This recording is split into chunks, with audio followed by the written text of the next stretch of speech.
বাংলাদেশে ন্যায় এবং ইনসাফ প্রতিষ্ঠিত হোক এটা চায় না, সেই দলকে বাংলাদেশের মানুষ ক্ষমতায় আর দেখতে চায় না।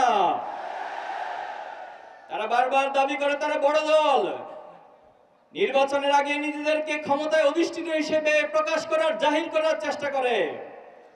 আপনাদের যদি সৎ সাহস থাকে, একটি নিরপেক্ষ, গ্রহণযোগ্য, অবাধ নির্বাচনে অংশগ্রহণ করার প্রস্তুতি নেন। আমরা দেখছি যে একটি দল বাংলাদেশের যে সংস্কার প্রয়োজন, বাংলাদেশকে এগিয়ে নেওয়ার জন্য যে সংস্কার প্রয়োজন, সেই সংস্কারের নোট অফ ডিসেন্টের নামে তারা সংস্কারকে বাধাগ্রস্ত করার জন্য চেষ্টা চালিয়ে যাচ্ছে। আমরা দেখেছি তাদের হাতে এখন পর্যন্ত গত ১.৫ বছরে ২০০-র বেশি মানুষ নিহত হয়েছে, তারা হত্যাকাণ্ড সংগঠিত করেছে।